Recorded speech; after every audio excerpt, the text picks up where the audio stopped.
Some crimes are so heartbreaking or shocking that they earn the label crime of the century. But the stories that made headlines in decades past aren't necessarily remembered today. I'm Amber Hunt, a journalist and author, and in each episode of this show, I'll examine a case that's maybe lesser known today, but was huge when it happened. This is Crimes of the Centuries.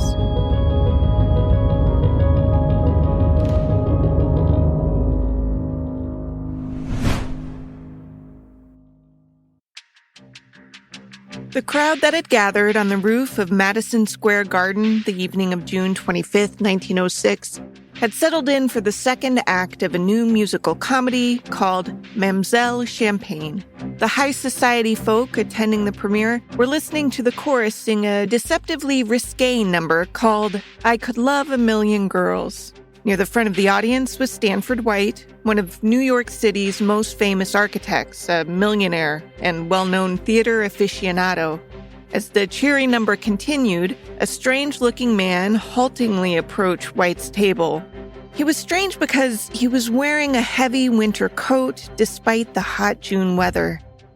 The man's stare was fixed on White as he pulled a pistol from his coat, pointed it at White, and fired 3 shots. For a split second, the stage and crowd went silent, the latter trying to rationalize what they'd seen as having been part of the performance. Someone even laughed. But then reality set in. One of the bullets had torn White's face off. As people started to scream and scatter, the gunman raised the pistol over his head to show he was no threat to anyone else and yelled, "That man ruined my wife!"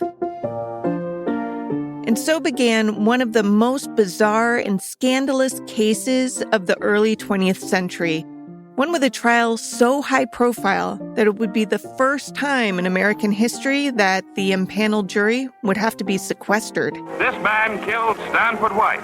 Yes, here's Harry K. Thaw, and here in 1915, he's released from Mattawan Hospital for Duck's cameraman. Harry Thaw, central figure in most notorious crime of 1906. Shooting is over Evelyn Nesbit. Public sympathy is at first for victim White, but during trial, sympathy shifts to Evelyn's protector, Harry Thaw. Though this story climaxes with the death of one man at the hands of another, at its center is a woman, actually really still more of a girl than a woman at the time. And to understand how her life intersected with the two men's, you have to back up 7 years before the shocking murder. It was 1899, and America was on the cusp of shedding its Victorian ways and entering a new era. As the year drew to a close and the new century began, a teenager with large brown eyes and perfect skin was being shuttled from one rundown home to another with no clue that she was poised to become one of America's most famous faces.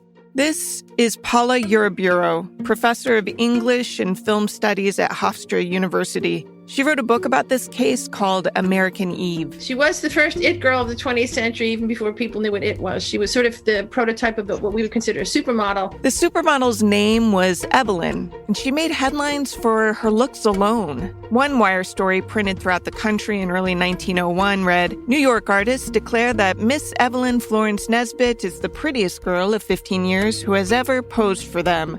Posing for fine artists and advertisements alike, she really was like a supermodel, one who would soon cross over into acting too, because who wants to just be a pretty face when they actually have some talent? But in a world long before Me Too, men got away with some pretty crazy and downright criminal behavior, and Evelyn Nesbit's unrivaled beauty not only drew the attention of some unsavory men, but ultimately put her at the center of a sordid murder tale covered worldwide. Her face was her fortune, and it was also to die for, literally, in White's case. Evelyn was the firstborn to parents who were decidedly middle class, maybe even at the lower end of that. Her father, Winfield Scott Nesbit, was a lawyer, though not a particularly ambitious one. He did well enough to keep a roof over the family, though, which expanded a couple of years after Evelyn was born to include her younger brother, Howard. You might have noticed I didn't give birth years there. That's because there's some debate. Once Evelyn started working, her mom began lying about her age to keep anyone from feeling skeevy about hiring a very young girl. That, matched with Evelyn's birth records being destroyed at the county level, means we're not 100% sure whether she was born in 1884 or 1885, though Eurobureau thinks it's 84. Regardless, Evelyn's birthday is consistently given as December 25th, making her a Christmas baby, and an appropriately ethereal one at that. What Dad Winfield lacked in ambition, he seemed to make up for in other ways. He was actually pretty progressive in how he treated his daughter, talking about how when she was old enough, she could go to Vassar. Her father had been encouraging her to read, and she loved reading. She was very smart. He encouraged her to read books of all sorts. By the time she was 10, the family's modest house included a mini library just for Evelyn. Howard, the little brother, was a mama's boy, and Evelyn, definitely a daddy's girl, which made what happened in 1896 all the more heartbreaking for Evelyn. Her father died suddenly that year at age 40. Her father died when she was about 10 or 11 and left the family absolutely impoverished. It was like something out of a Dickens novel. Evelyn later described how she watched in horrified silence as repo men came to their house and hauled out their belongings bit by bit. Those books that Evelyn had treasured were among the first things to go. The family's furniture and everything else was sold for next to nothing, as was the house. And from that point forward, the trio would call a series of nearly empty rooms and dilapidated boarding houses their home. Mrs. Nesbit was depressed as hell about the situation. I mean, she went from being not rich, but stable, to genuinely never knowing when she would be able to pay her rent and feed her kids. She would break down in tears regularly, throwing herself onto the bed and crying, "What will become of us?" This had an inadvertent effect. It didn't give her kids room to grieve or to worry. When it became too much and they themselves got emotional, their mother would react with such melodrama that they learned it was better to just bottle it up. To avoid adding to their mom's despair, they swallowed their trauma. Mrs. Nesbit was a good seamstress. She made most of the kids' outfits, so she tried to get work designing and making clothes, but fashion was a pretty elite field to enter. Most people who broke in had a lot of experience, or they had worked as an apprentice, or maybe they'd even studied in Paris, that sort of hoity-toity stuff. Mrs. Nesbit was just a mom who made nice clothes. She eventually found a job at Wanamaker's, one of the country's first department stores, and in the earliest known effort to pass Evelyn off as older, she aged both her children up a few years so they would also be hired at the store. Evelyn was 12. Her mother took her out of school. Even with all three members of the family bringing in a little money each week, the trio struggled to make ends meet. They sometimes could afford just a single meal a day, and a piddly meal at that. Mrs. Nesbit sometimes shuttled the kids off for weeks or even months at a time to live with relatives, sometimes really distant ones the kids barely knew, and then she'd find some sort of footing and reclaim them. Once, Evelyn's birthday came and went while at a virtual stranger's house. Evelyn found a stray cat and pretended that it'd been given to her as a birthday gift, just to salve the sting of having been forgotten. Meanwhile, her brother Howard was kind of a sickly kid. He often stayed with relatives even longer than Evelyn, in part because he seemed to fare better in country air than in city, but also because he was younger and smaller, so finding him a job was extra tough. As the 1890s drew to a close, Evelyn and her mom moved to Philadelphia. And while they were in Philadelphia, she was literally on the street looking in a shop window, and a woman artist at the time sort of was taken aback by her. The next thing Evelyn knew, the woman had approached her and asked if she'd like to sit for a portrait. Evelyn didn't know what to make of this, but the woman seemed safe and the sitting would pay, so she came back later with her mom in tow. There were two unique things about Evelyn that made her an ideal model straight away. For starters, she was incredibly photogenic. I mean, it feels stupid to talk about anyone, much less a teenage girl, in completely superficial terms, but she really did have great features. Her eyes seemed wiser than they should at her age. When she stared down the camera or the artist, the end result felt like she was boring right into you. The second trait that made Evelyn stand out was her ability to look both aloof and alluring, innocent and seductive at the same time. And yeah, I realize it's kind of gross to call such a young girl seductive looking, but this story has some gross parts to it. Anyway, Evelyn had thick, dark, tousled hair that went long down her back. She was really versatile in how she looked. When she wore it up, she could be a socialite. Down in must, she could look like a peasant girl. She looked much older when they put makeup on her. Sometimes she looked much younger. She could look young and innocent. Certainly the way that they could dress her and make her look changed from one image to the next. Mrs. Nesbit soon realized that Evelyn alone could make more sitting for artists than all three Nesbits could make combined at their crappy department store jobs, and even more if they moved to New York, which they did. Mrs. Nesbit quit working to serve as a manager of sorts for her daughter.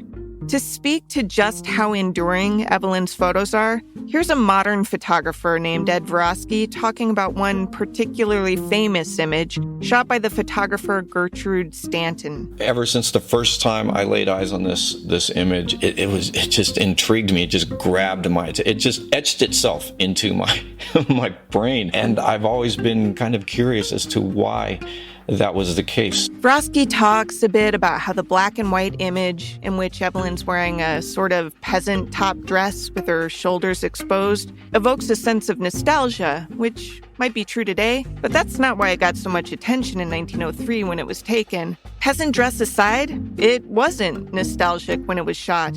If anything, Evelyn's direct-to-camera stare was ahead of its time. In the shot, she has a slightly upturned face, this direct stare, and this dainty picture casually held in her hand, which drew the viewer's eye down her bodice and into her lap. Just a teenager, Evelyn was commodified. Women wanted to be her because of her looks. Men wanted to control her. And she was living very much in a man's world, a fact emphasized by her own family's upheaval when her father died. And without a man in the house, the family foundered. What a strange existence she must have led as she heard from artist after artist. How beautiful, how lovely, how perfect she was.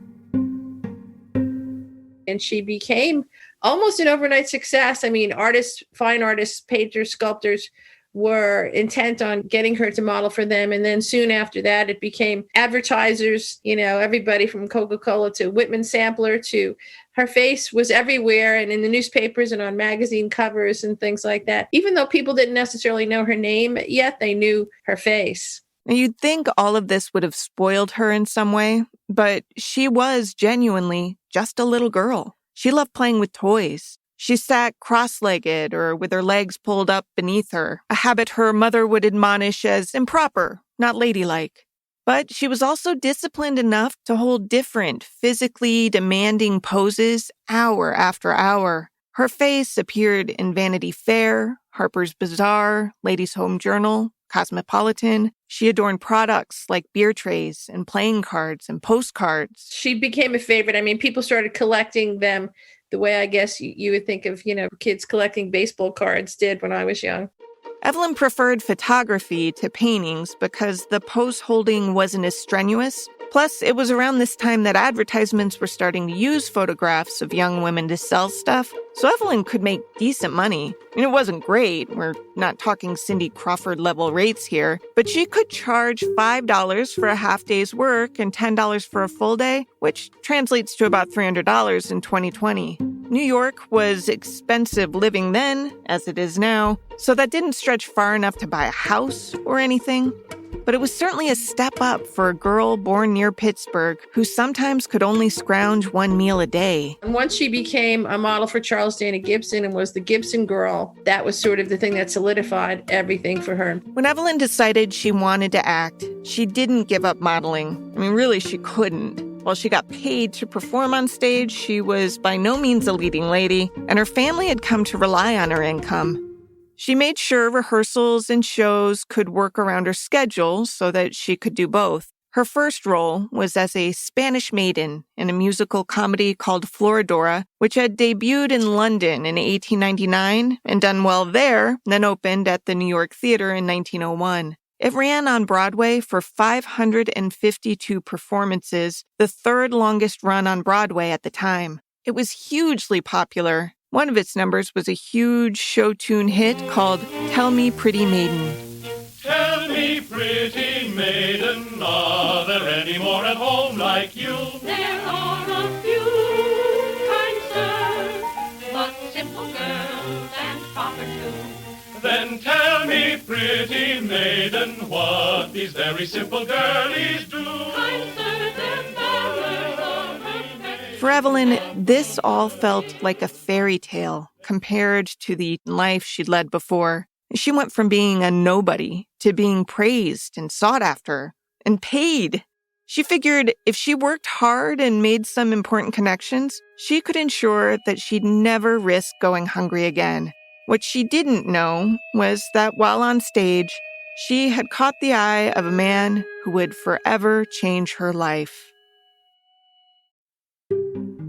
Stanford White was a 48-year-old man when he first spied Evelyn Nesbit on stage as a Florodora girl in 1901. By then, he was well known throughout the city. He'd been born to a Shakespearean scholar named Richard Grant White, who had studied at the University of the City of New York, now more simply called New York University, and was a respected literary and musical critic. Stanford White was the second of two sons in the White family. He never went to college, but was drawn to architecture. Eventually, he worked his way to become the principal assistant to one of the era's most successful architects, a Louisiana-born man named Henry Hobson Richardson. White earned his own reputation as a genius and an artist. White was the premier architect who was part of the McKim White firm that had built, among other things, Madison Square Garden, Tiffany's, Metropolitan Museum, Pennsylvania Station. I mean, the list is sort of tremendous. One of the highest profile buildings White worked on was the reconstruction of the University of Virginia Rotunda, which originally had been designed by Thomas Jefferson, but was gutted by a fire in 1895. White's redesign, which wisely included a fireproof tile dome, was finished in 1899. This is from a documentary called Treasures of New York, Stanford White, hosted by Dick Cavett. Pretend that you're on Jeopardy. Here's the answer. He was known not only for his soaring architectural genius and the magnificent buildings he created, but for a fabulous personality, a life marked by adventure, high romance, and not incidentally, murder. And so the question would be, who is Stanford White? Who is Stanford White? Well, it turned out that a lot of people thought they knew him, but really, they had no idea. What they knew were the buildings, of course, and the basics. He was married with one child, a son named Lawrence Grant White. He had a ridiculously bushy mustache that came to silly points on the sides and was so full that it covered his mouth in photographs. In contrast to his unruly facial hair, he kept his head hair cropped short. He was known as a cultured man, a patron of the arts. He loved the show Florodora on its own, but the real draw was the beautiful Spanish maiden on the stage played by Evelyn. So eventually he arranged an introduction. Evelyn was 16 at the time. Stanford White was old enough to be her father, and at first, he approached her as though a surrogate one. At their first meeting, he said, let me show you something. And they went up a couple of flights in this, what he called his snuggery, was one of the apartments he had around the city. And on the top floor was this very high ceiling with a red velvet swing attached to the ceiling and Japanese paper parasols sort of dangling from the ceiling. And he put her on the swing and encouraged her to swing back and forth and to go as high as she could and try to break the parasols with her feet, which, of course, again, a Freudian can make a great deal out of that. White took great interest in Evelyn's career and said he saw a lot of potential in her. He paid to have one of her front teeth fixed. It was the only flaw spoiling her perfect face, he said, and plied her with gifts, fox wraps, diamond rings, even silly toys. She liked those, after all, and he seemed to love watching her play with them like a child. White quickly entangled himself in Evelyn's family. He moved them into the Wellington Hotel and personally decorated the place for them. Evelyn's room was described in a 1947 retrospective as, quote, completely furnished in her favorite colors. He'd done it in red and white. White satin walls, red velvet carpets, a huge white bearskin on the floor, end quote. White sent Mrs. Nesbit extra money each week and footed the schooling bill for Evelyn's brother, Howard. Mrs. Nesbit was thrilled to see this man care for her daughter as though she were his own. One day, White made a suggestion. White had said to her mother, it's never good to leave your family for too long. You should go back and visit them. And he had been sort of grooming her all along, and he had been taking care of her and her mother. He had set them up in an apartment, all under the guise of being very patronizing, being very father-like. Mrs. Nesbit agreed and was thrilled when White made all the arrangements for her to see her extended family. When she left Evelyn in his care, she insisted, "You do as Mr. White says." With Mrs. Nesbit away, White arranged for some more photo shoots. One of her most famous ones, in which she is asleep in a kimono on a white bear rug, was made during this time. A few nights after that, he told Evelyn, "I'm having a party at the apartment and you should come after the show." So Evelyn comes and sees that there's nobody there, and he says, "Oh, isn't it terrible? Nobody else could come. But that's all right. We can have our own party." Well, one night during that trip, White gave Evelyn a glass of champagne, and then another. Prior to that, she had been to numerous parties at the Madison Square Tower, and he always told her she could only have one glass of champagne. But on this particular night, there was a bottle of champagne there and one glass, and she was the only one drinking. And keep in mind again that she's 16 years old. Tipsy, she decided she should head home and began putting on her coat. But White didn't want her to leave. White said, "I want to show you a room that you've never seen." And he took her up the stairs to one of the floors, and in that room, it was a mirrored bed in a room that had mirrors everywhere. The floor, the ceiling, a mirrored bed. He offered yet more champagne, which tasted bitter and made Evelyn feel sick. She passed out, and when she woke up, she was naked in his bed. She'd been raped. The way that Evelyn describes it, she says, "I went into that room a virgin, but I did not come out one."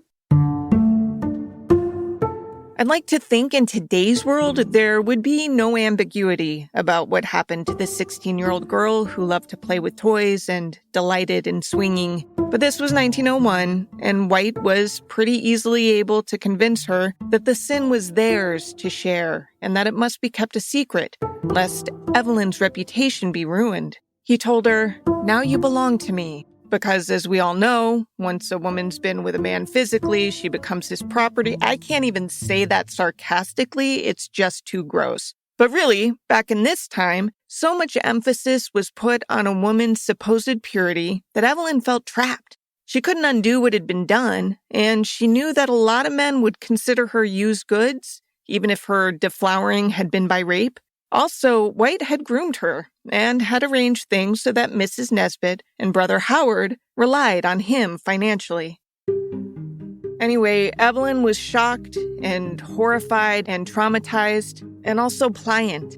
She and White continued a relationship. The subsequent sex was consensual. Evelyn became White's mistress.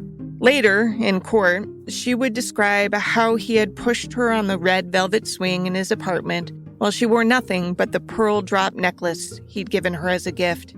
She considered herself his lover, affectionately calling him Stanny. She didn't really piece together that he had a pattern of pursuing other young showgirls, and was certainly, by today's standards, an outright pedophile, though there were clues. Similar pictures of other young girls shot in the same backgrounds as he was arranging for Evelyn, for example. She was naive enough to think that she was special, and eventually feel something she assumed was love for the guy. As naive as she seemed to be about his pattern, she did notice that he paid attention to other women, and like most insecure people in their first big relationship, she didn't like it, so she occasionally would try to make him jealous.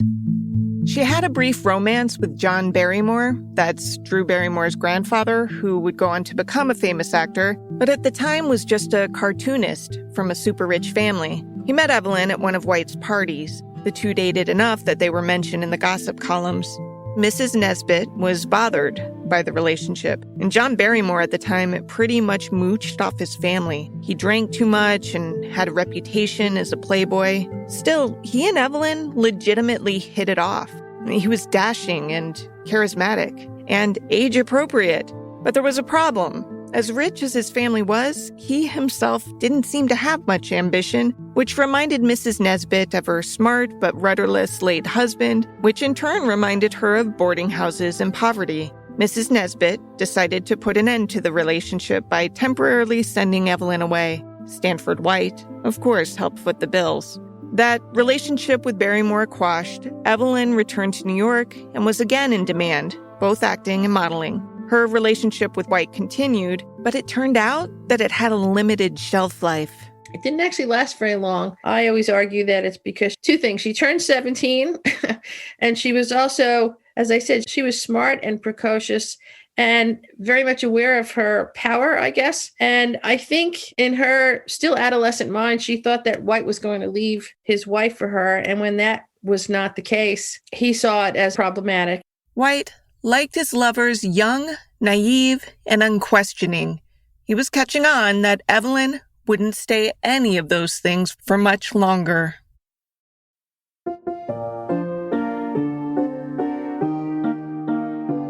As Evelyn's relationship with Stanford White fizzled, she realized she'd caught the eye of another theater lover. A man named Harry Kendell Thaw started pursuing her in the oddest, most red flag-heavy kind of way. First, like White, he basically stalked her at the theater, coming to show after show just to see her perform. And then, when he decided he wanted to meet her, he began sending her letters purporting to be a man named Mr. Monroe. The first time he met her for a luncheon, he dropped to his knees and kissed the hem of her dress. Evelyn at first found him silly and weird, but she was still flattered. He seemed to fall for her hard, and he showered her with the types of gifts that White had given. He wasn't quite a contemporary, but he was 18 years younger than White, so certainly more in range. What Evelyn didn't know was that Thaw had a history of mental health issues. Harry Thaw, he was called Mad Harry. And some people say that he was the person who gave rise to the term playboy in the way that we know it here in America. His father had been a coal and railroad baron, making Harry Thaw heir to a $40 million fortune. It seems Thaw's dad wasn't a dummy either. He kept an eye on his son, giving Harry a reasonable $2,500 a year to spend. He just didn't see Harry as responsible or stable. And he had good reason. So Harry, famously used to light his cigars with $100 bills and was incredibly aberrant in his behavior. But, as had happened in Evelyn's life, tragedy struck the Thaw family. His father died when he was 18. And so Harry was the oldest child, and his mother, who was Thaw's second wife, doted on him to the point where I think she created a monster. And so from the time that he was young, Harry had everything handed to him. Whenever he got in trouble, his mother paid for him to get out of trouble. You might be wondering, what kind of trouble? Well, buckle up.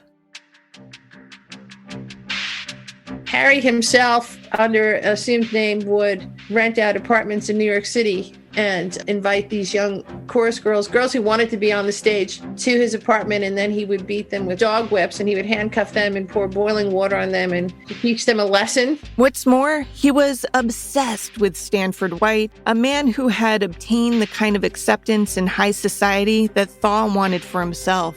He twisted meaningless events and total coincidences in his head to convince himself that White was at fault for him being shunned from men's clubs and such. Though in reality, it was probably his own weirdo behavior, like the time he chased down a cab driver with a shotgun because he thought he'd been bilked 10 cents. He once was expelled from college for threatening students and teachers. When Thaw trapped a bellboy in his London hotel room and beat him naked with a riding whip, his mother paid $5,000 to make the problem go away. I mean, the Thaws weren't just rich. They were stupid rich. After his dad died, Thaw's mom upped his allowance to a whopping $80,000 a year. $80,000! That's $2.3 million in today's money for doing nothing. Your bureau doesn't think it's a coincidence that Thaw set his sights on White's mistress. I absolutely firmly believe that he was obsessed with White before Evelyn even came into the picture, because Harry wanted to be part of New York society and he wanted to join all of these clubs. And White was either a member of or had actually designed the clubs, like the Players Club and the Lambs Club and the Metropolitan Club, the University Club. And these were all places that Harry wanted to be seen and be recognized. And because he was just this weird guy from Pittsburgh, New York, the New York social set really wanted nothing to do with him. Harry Thaw's mother was more than a mere enabler. She was also paranoid about her son being branded mentally ill, in part because other family members had mental issues too, and back then, the stigma was even stronger than it is today. His mental health issues apparently included obsessiveness, and Stanford White was the focus of his. He paid private investigators to dig up whatever they could on the man, so he well knew that White was considered Evelyn's benefactor, and the rumors were rampant about White's infatuation with young women, so he decided it was his job to free Evelyn from this awful man and make her his. Evelyn consistently dismissed him and had the support of her mother in doing so, but then Evelyn got sick. It began with dull stomach pains that progressively got worse. The pain was so searing that she started throwing up. Mrs. Nesbit tried to reach White for help, but couldn't find him. So she desperately reached out to Thaw instead. Thaw arranged for one of the country's best doctors to rush to Evelyn's aid. It was just in time to save Evelyn from being killed by her burst appendix.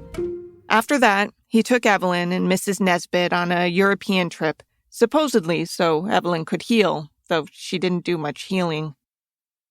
It's when they go to Europe that Harry drives a wedge between Evelyn and her mother, very much the way we know that abusers do, right? I mean, they manage to then separate the person from their family and friends and isolate them. And this is what Harry did, literally isolated her when they were in Europe. And one night, apparently coked up, he beat her and raped her.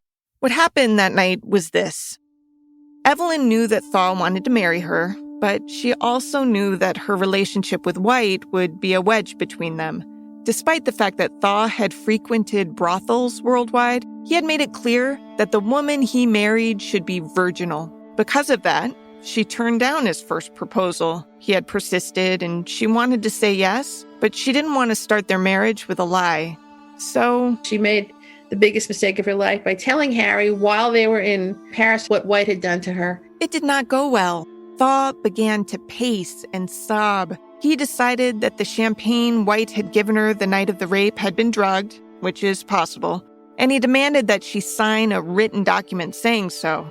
Evelyn didn't think White had drugged her drink and obviously had an emotionally confusing relationship with the man, so she refused. In a 1903 affidavit, Evelyn told police that because she refused that night, Thaw beat her. The beatings began during the trip abroad, ostensibly to help Evelyn recover from her appendectomy, but being beaten for hours on end didn't help her recuperate much. Eventually, Evelyn made it back home to New York. She refused to talk to Thaw and learned from Stanford White and his acquaintances that Thaw had his own history of mistreating young women. Evelyn returned to Stanford White. But Thaw didn't give up. He wrote her love letters. His mother reached out to her and somehow convinced her that the rumors about him abusing other women weren't true, even though she knew firsthand that he'd violently beaten her. Regardless, Evelyn's resolve finally crumbled, and she agreed to see him. On Christmas Eve, 1903, she was supposed to meet Stanford White, who'd arranged a romantic night for her 19th birthday. Thaw intervened. In his mind, he had saved her. Maybe Evelyn thought that too. She married him in 1905, 2 years after telling police about him beating her. Now, why would Evelyn then 2 years later marry him? That's the $64,000 question. The way I see it is she's still only 19 years old. She has no education. There's no support system for her. Does that not happen still today? I mean, we have abused women. It's one of the great tragedies, I think, when you see, and it's not just women from lower classes or however people want to characterize it. You see intelligent women who are in abusive relationships. It seems, too, that Evelyn thought Harry's obsession with White would end when they married. I mean, after all, if you're vying for a woman, getting her to end that relationship and marry you is kind of winning, right? But that wasn't the case. And after she married Harry, I guess she mentioned to him, that, I had my teeth fixed. Harry had her go to his dentist and had him undo all this stuff in her mouth just because he was under the impression that White had paid to have her teeth fixed. Thaw and Evelyn had been married just more than a year when, one night in late June 1906, the couple ended up atop the Madison Square Garden. Now, this isn't the building we know today. The current Madison Square Garden was built in 1968 and is actually the fourth building to bear that name. The first was built in 1879 and had been leased to P.T. Barnum for 11 years, but it wasn't very practical year-round because it had no roof. That one was demolished, and Stanford White's firm built Madison Square Garden No. 2. It stood 32 stories and was the second tallest building at the time. White, who you'll remember was married, kept a bachelor's pad inside of it. The apartment was in the rooftop restaurant where White and other fancy folk gathered to watch the premiere of Mam'selle Champagne. Evelyn was with Thaw that night. The two were headed to Europe for a vacation, but before they left, Thaw bought tickets for the new show, and the two went to the restaurant called Cafe Martin. They had only been married for a year when they came to New York, intending to go on their second honeymoon, I guess you could say. Thaw kept obsessing over the fact that White had his wife first when she was 16 and White was 48. White wasn't supposed to be there that night. He was supposed to be in Philadelphia on a business trip. But at some point, he appeared and was seated. Restaurant patrons later said they had noticed Thaw glaring at White, though they surely didn't know why or what might come of it. It's never been established if Thaw was triggered by the suggestive song, I Could Love a Million Girls, or if the lyrics were just coincidentally perfect for the murder of a sex fiend rapist. But whatever the case, that was when Thaw approached with his pistol and opened fire. After shooting White dead, Thaw held the gun over his head and emptied the remaining bullets. He then walked across the room to his wife. "Good God, Harry," Evelyn said. "What have you done?" Thaw replied, "It's all right, dear. I have probably saved your life." Thaw was arrested and held in a jail wing called Murderer's Row, but he was no ordinary prisoner. There's a photo of Thaw in his jail cell, dining at a cloth-covered table, his tie tucked into his button-up shirt to keep it clean. Several plates full of food are laid before him, as well as a crystal pitcher and a silver teapot. Over his shoulder, there should be a jail cot, but instead, you can see a brass bed with extra blankets. When word spread about the murder, it spread in conjunction with Thaw's reported justification that White had not only had a sexual relationship with the young and lovely Evelyn Nesbit, but that he'd raped her while she was unconscious. And this shaped Thaw's defense. His lawyers at first wanted to plead him not guilty by reason of insanity, but Mama Thaw said no way to that, stigma and all. So they compromised. They pleaded him not guilty by arguing he'd followed the unwritten law that requires a man to protect his wife. Harry's lawyers tried to use this defense. They called it dementia americana, the unwritten law, that he was driven crazy by the fact this man had defiled his wife, and so he had every legal right to kill him. I mean, any reasonable person would be infuriated learning that their spouse had been raped by anyone. And this is 1906, when women were seen more as adornments than as people. This is 14 years before we could even vote. Key to Thaw's defense was what he had learned about White from Evelyn, so she was his star witness. It made for salacious headlines on front pages across the country. Evelyn gets on the stand and talks about all of the things that she did with White and photo sessions and, naked riding on a swing, all of this. And no one had ever heard anything like this before. No one had read anything like this, certainly not the general public. And so here it was every day in the newspapers, and they were printing excerpts from the trial. And Teddy Roosevelt, as the president, was trying to stop them because he said it was corrupting the morals of the nation. A Western Union office was set up next to the courthouse so reporters could file updates on the trial nationwide. It was so high profile, in fact, that the judge in the case ordered the jury to be sequestered, which had never been done before in an American trial. When White was first killed, public sentiment was on the victim's side, but once Thaw's motive was explained, the sympathy immediately shifted, because what honorable husband wouldn't gun down a man who had slept with his wife, much less a man who did so without consent? Harry Thaw became an American hero. Once he explained why he had killed White by saying, quote, "For the sake of wife and home," end quote. Soon after, a popular song was released by that name. For the sake of a wife and home, he must spend all his days alone. A life for a life is the stern law's demand, unmerciful law which so few understand.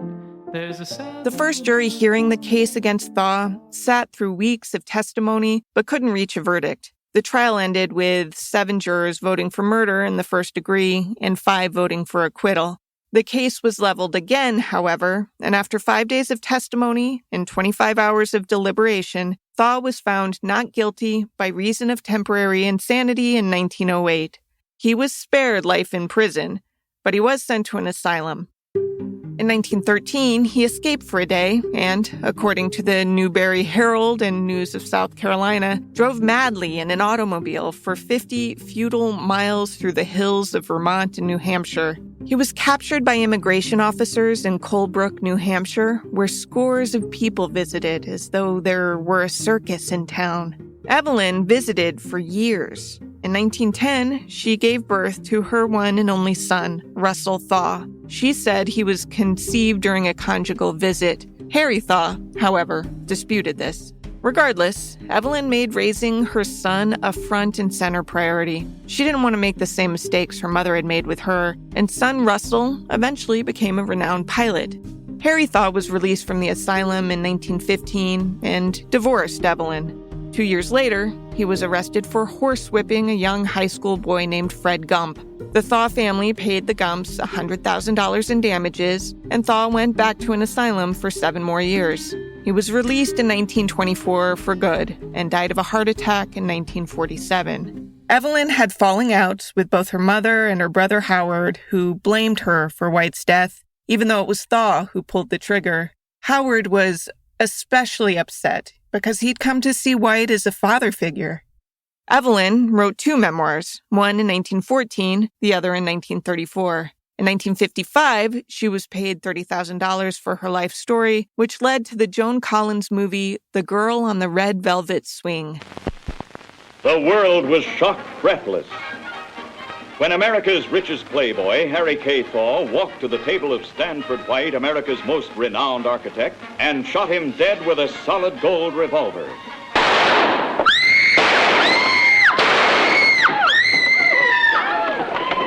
I did it because he ruined my wife. Few persons knew exactly why he did it, but nearly everybody knew over whom he did it. The year the movie came out, Nesbit gave an interview in which she said she had never loved Harry Thaw. In fact, she hated him. But she still loved Stanford White. She remarried once, that too ended in divorce, and mounted a few attempts at comebacks, such as in the 1930s when she would sing at clubs. Now you may wonder what's the reason for this great big smile. Gee, I haven't been so happy in a long, long time. And I've got a big load off my mind. But the public could never quite separate her from the scandal, and her comeback never came. Everywhere she went, she was recognized and mobbed, but she only got the headache that comes with fame and none of the fun. Her obituary in the New York Times read, quote, "Life taught her the price and rewards of a celebrity. Though she made a fair living from recalling her vicissitudes, women mobbed her and sometimes cut off her curls for souvenirs. She went shopping in a department store and had to be rescued from aggressive admirers," end quote. In 1922, she was evicted for not paying her rent and attempted suicide by poison. 4 years later, she tried again. She once said, "Stanny White was killed, but my fate was worse. I lived." But that's not the end of her story, because no matter what was thrown at her, Evelyn fought through it. partly because of her modeling career. She had started to develop back issues and, the medicine at the time. So she got hooked on morphine, and then she overcame that. She became a single mother at a point in time when that was, anathema and people were horrified.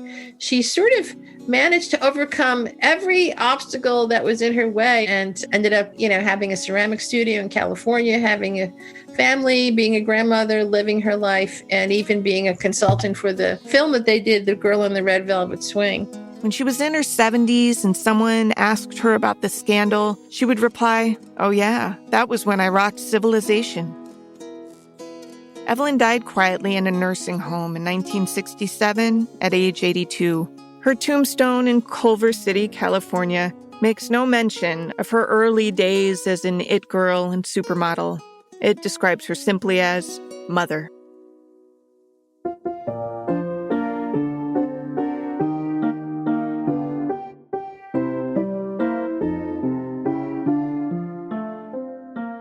To research this story, I read Paula Uriburo's book, American Eve, which is written really well, and I'm not just saying that because she agreed to be interviewed for this episode. It's a good book.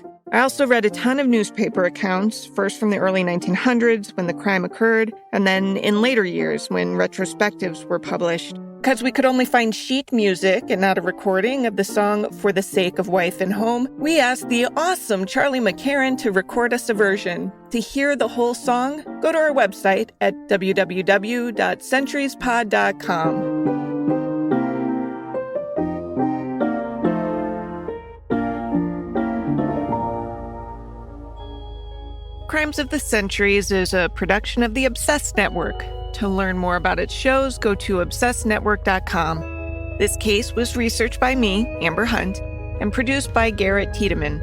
Original music is by Bruce Hunt and Andrew Higley. Other music comes from Blue Dot Sessions. If you like us, help us out by rating and reviewing us on Apple Podcasts. For more information or to recommend a case, go to centuriespod.com. On Instagram and Twitter, we're at CenturiesPod. And check out the Crimes of the Centuries podcast Facebook page.